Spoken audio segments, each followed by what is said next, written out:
I'm having a little pinch moment today.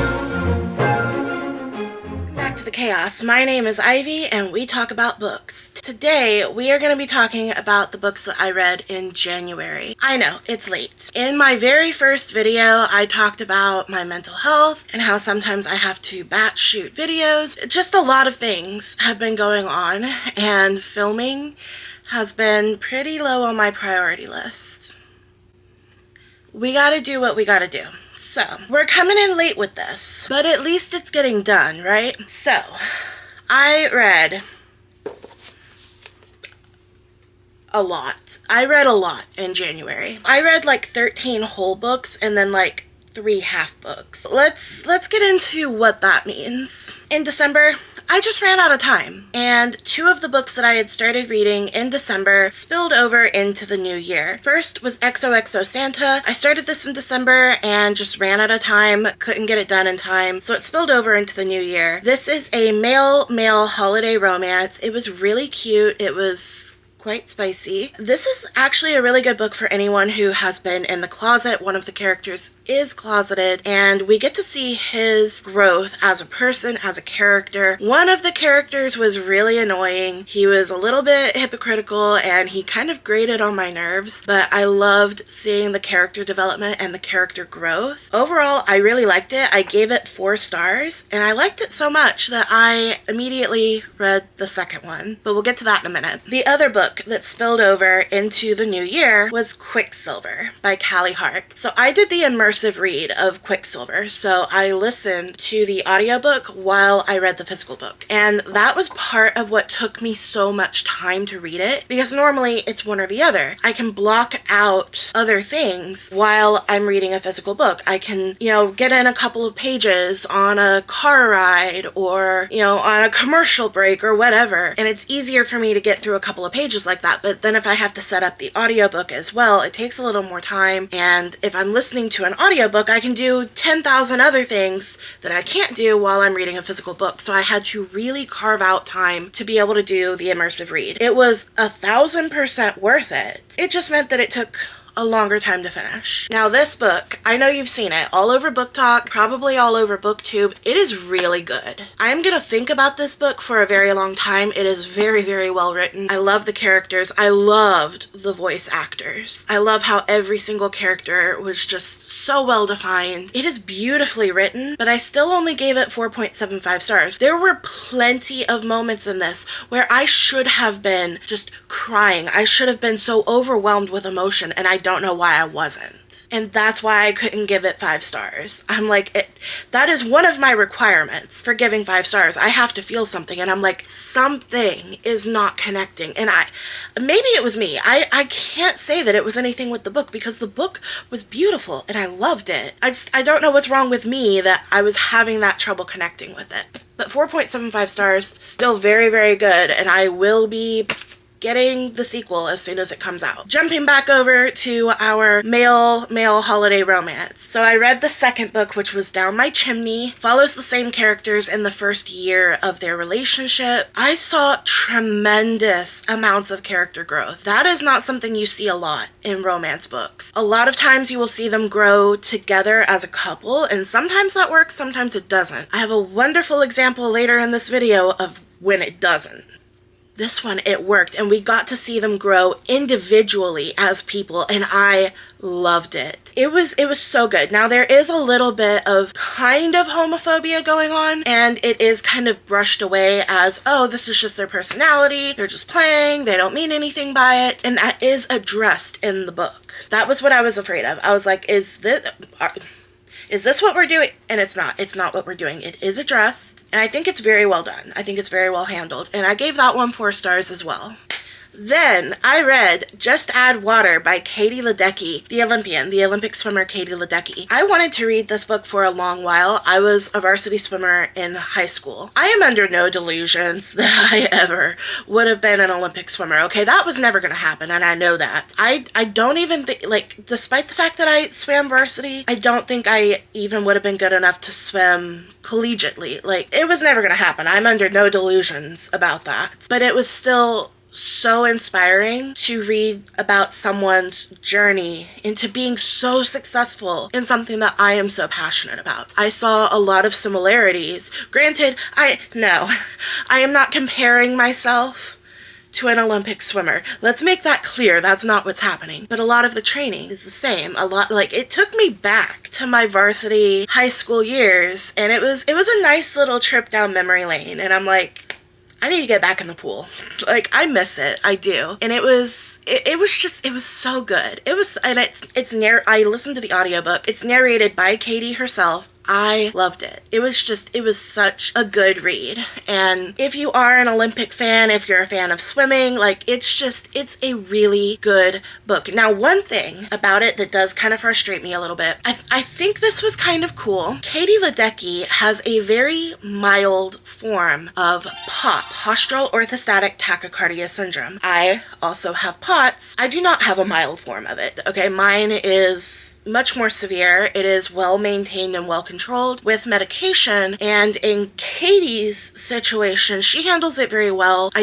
I don't remember exactly if she's on medication or if it's a matter of just kind of keeping an eye on her heart rate and on her symptoms. But my concern is that people will read this book and be like, oh, she has that and she's an Olympian. She's doing fine. It can't be as bad as you're making it out to be. Because there are people like that in the world that will see someone else have the same struggle or, have a struggle in the same kind of gray area and say, oh, well, they're successful. They're doing well. So it's not as bad as you make it out to be. Unfortunately, in the chronic illness community, that is so common. And that is one thing that I am concerned about people reading about in this book and saying, oh, she's an Olympian, you're fine. It looks different on everybody. The severity is different on everybody. I mean, that's like saying, okay, this person over here has seasonal allergies and this person over here has allergies that will put them in the hospital. It's not the same. It's the same, but it's not the same. I'm going to get off my soapbox and we're going to move on, but I gave it 4.5 stars. Then I read My Sister's Keeper by Jodi Picoult. This is a wonderful example of how you can always trust my reviews. I will always give you an honest review because I am not a fan of Jodi Picoult as a person. I am actually very pissed off at her on a personal level. She offended me on a personal level. I have been personally victimized by Jodi Picoult. So, if you're new to the drama, she made a video on TikTok saying that indie authors or self-published authors are taking the easy way out. Now, let me explain something to you.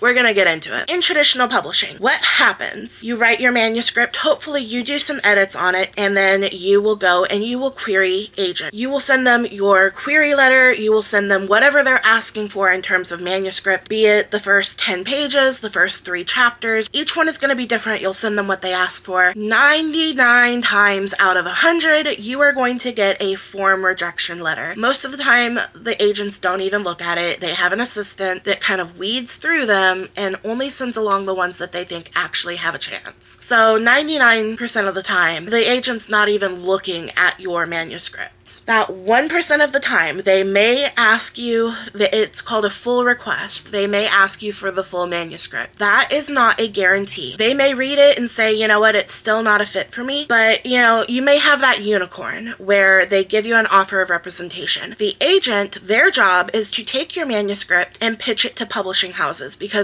especially the big publishing houses will not look at unagented manuscripts, and that's because everyone and their mother thinks that they can write a book, and unfortunately that's just not true. And the big publishing houses would just be inundated with manuscripts. They will not look at them if they don't have an agent attached to them, and the agent works kind of like a real estate agent. They will pitch the book to them and say, hey, please buy this book. If the publishing house likes it, they will make an offer. The author then signs a contract and their part in it is over. From there, the publishing houses, they have in-house editors, cover design artists, marketing. At that point, basically from the point that you sign with your agent, the author's part is pretty much over. I don't have that, okay? No, and the publishing house will cut the author a check for how much they think they can sell. And it's called an advance. So their advance may be $1,000, $5,000. Those multi-million-dollar book deals, those don't exist unless your last name is Mass or King or something along those lines. But they will get an advance based on how well they think the book is going to sell. And then after they recoup all of their costs, like for their marketing, their cover design, their editing, then the author starts getting a royalty. Well, I am responsible for all of those things with my book. I have to do the editing. I have to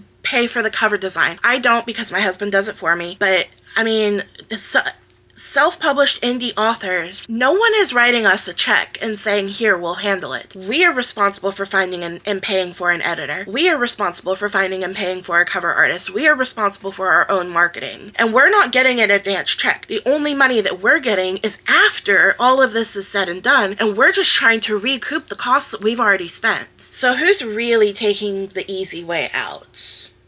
I forgot. Is it? Because it's not me. Anyway, and then Jodi did post a video with an apology, but then she took both videos down and tried to save face and play it off like it never happened, but it did. So, as you can tell, I'm a little bit bitter. I'm not a fan of Jodi Picoult as a person. However, I love the movie My Sister's Keeper, and I had heard that the ending of the book is very different, and it is. But I was not about to go and contribute to Jodi Picoult in any way.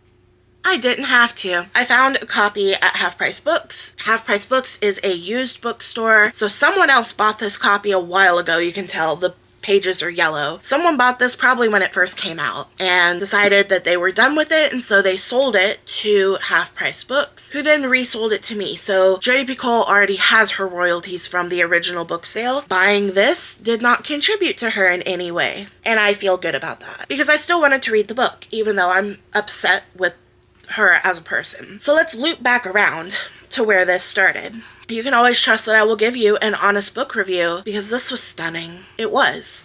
I can't sit here and lie to you and say don't read this book just because I'm pissed off at the author. It was a really good book, and the ending is very different. And honestly, I don't know. I don't know if I prefer this ending or the ending from the movie.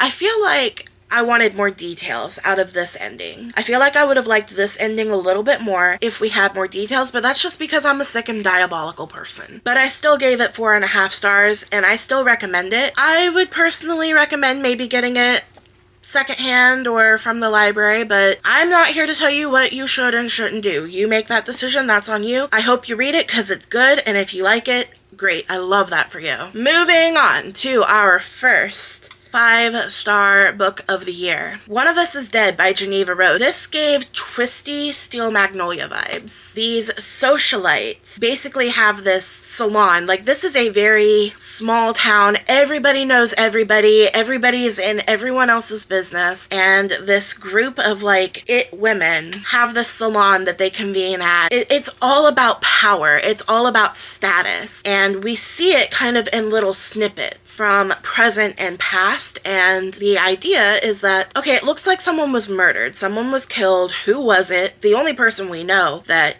wasn't killed, the person that's in the police station answering questions. And we're seeing bits of it through flashback. And I really loved it. I thought it was brilliant. I thought it was twisty. I loved the plot twist. I absolutely loved it. And I was a little worried because I read Home is Where the Bodies Are by Geneva Rose last year, and I thought it was a little bit lacking, but this one was not lacking at all. It was so good. My first 5-star read of the year. Then I read Wildfire by Hannah Grace. This one I was definitely worried about because if you know me, if you've been here, I think Icebreaker is overrated, and I am not at all a fan of how she portrayed eating disorders. As someone who has had eating disorders, I thought it was incredibly offensive. That's not how eating disorder recovery works. It was unrealistic. It was offensive. I was not a fan. So I was hesitant, but I was like, you know what? I'm gonna just give it a shot, and we're just gonna see. I was pleasantly surprised. I actually really liked it. And one of the key reasons I wanted to read it was because of the male narrator. He's one of my favorites. So worth it. I am a little nervous to read Daydream because I am not a fan of the male main character in Daydream, but you know what? I was so pleasantly surprised with Wildfire. I'm gonna give it a shot and we're gonna see. That one was 4.5 stars. Then I read Misery by Stephen King. I actually listened to the audiobook and it was interesting. It was definitely interesting. I know Stephen King's work in the film adaptations has a reputation for being a little bit twistier, but in this one, the book is so much twistier, and I personally loved it. I loved the way that it ended. It ended just slightly differently than the movie. This is one of the instances with Stephen King where I'm like, the book was better. The book was definitely better because normally I like the twistier endings, and that's usually what you get with the film adaptations. So I loved it. 4.5 stars. Then I read Nevermore Bookstore. Again, favorite male audiobook narrator. This one though, it wasn't doing it for me. I loved the disability representation, but it felt very disjointed. It felt like, let me look at my notes, my review that I wrote back here. Loved Teddy Hamilton, loved chronic illness representation, one-dimensional characters with minimum character development. Yeah, I remember that. The male main character, Fox, was entirely too secretive. I'm just like, dude, just come on now. Show, don't tell about CPTSD. You always hear that with writing, show, don't tell. Well, we hear a lot about it. Let us experience it as readers. I feel like it would have been so much more powerful. So for me, it was only 3.5 stars. And honestly, a lot of that is because it was Teddy Hamilton. Then I read A Novel Love Story by Ashley Poston. I actually read this twice because the first time I read it, I felt very distracted, which was really upsetting because I loved The 7-Year Slip by Ashley Poston. So for A Novel Love Story, I was like, this is right up my alley. I should absolutely love it. But I felt just very pulled out of it. So I thought, okay, maybe I'm just really distracted at the moment. I'm gonna come back and re-listen to it later. And it didn't get much better as I re-listened to it. That one, I also gave 3.5 stars. I really wanted to give it more. I wanted to like it more than I did, but it wasn't grabbing me and pulling me in as much as it should have. I just could not connect with the characters. Then I read Appetite for Innocence by Lucinda Berry. I was scared, not gonna lie. I was terrified going into this because I read Saving Noah and that traumatized me, and I have been changed for good because of that book. Appetite for Innocence is not that way. For me, it was predictable and a little bit flat. This serial rapist kidnaps girls, but he stalks them online and basically finds them through a Christianity club, and that's how he targets them because he's only interested in virgins. For me, it was just very one-dimensional and triggering. Don't get me wrong, definitely triggering, definitely tread lightly, but it fell really flat for me, so it was only 3 stars. A Stranger in the House by Sherry Lapina. This one was 3.5 stars, and honestly, I don't remember a whole lot about it. Because I left my space for the review, like, it's empty. It's totally empty because I had meant to go back and write stuff about it, and then when I went back to start writing stuff about it, I'm like, I don't really remember.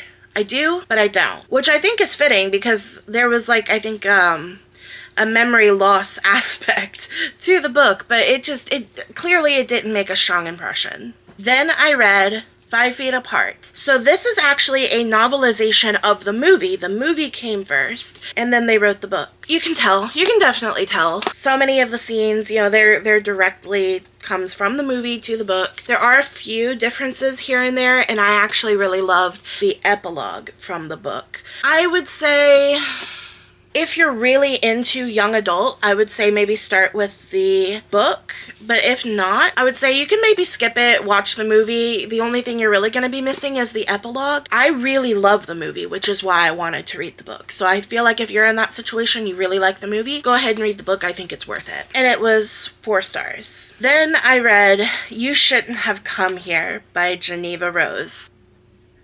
Geneva Rose is the queen of plot twists. I loved it. So now, I will say, I probably shouldn't have given it 5 stars because the very, last line, I was a little confused on. I was like, wait, what? like, I think I missed something here. And I did go back and like reread, and I was like, no, didn't miss anything. That just, it reads a little bit weird, but it's literally just like the last paragraph. But it was so good. And I loved the plot twist. Just, yes. Loved it so much. 5 stars. We had a 6-star read this year already. This book has changed my DNA. This book has changed the way that I look at life, the way that I look at love, the way that I look at Greek mythology. It is a retelling.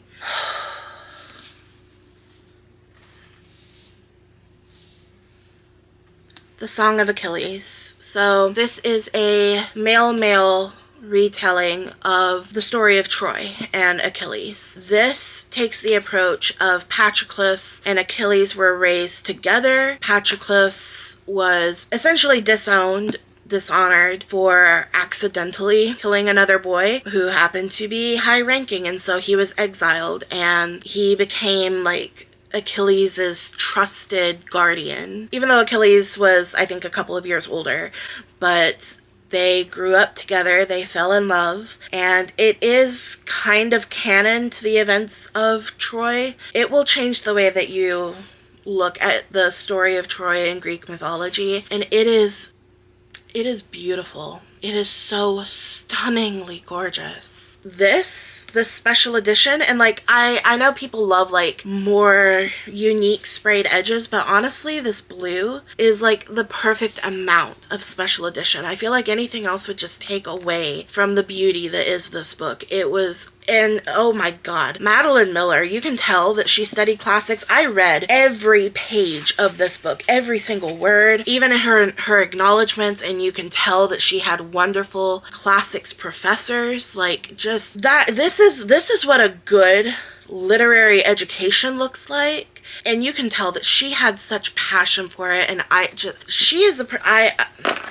would like to take her to coffee and not say a word. I just want to sit with her and thank her for this book and then just bask in her geniusness. That's how I feel about this book. It was 6 stars. Everyone should read this book if male is your thing. If it's, and I will say it's not graphic. It's not graphic at all. It's barely even really. There's nothing, I mean, things are implied, but it's about the love story. It's not a smutty book. It's love. It is pure love. And the way that she portrays Achilles is so clear. I love seeing a character with just like this. Yes. Just yes. Please, if that's your thing, read this book, but also be prepared. It is sad. I was crying at the end of it, and it will change the way that you see that story. So if you don't want your perception to change for the better, then maybe give it a pass. Unfortunately, that leaves us with the other half book that I read in January. I had an arc of Dream Girl Drama by Tessa Bailey. I had to force myself to keep reading this book. I should have DNF'd this book. I'm just going to go ahead and tell you now. Because it will be in my February wrap-up because I finished it in February. It was 2 stars. There was so much wrong with this book. No. So if you would like to hear the full explanation of that, look for my February wrap-up video, but just know. And we'll see what the rest of February brings.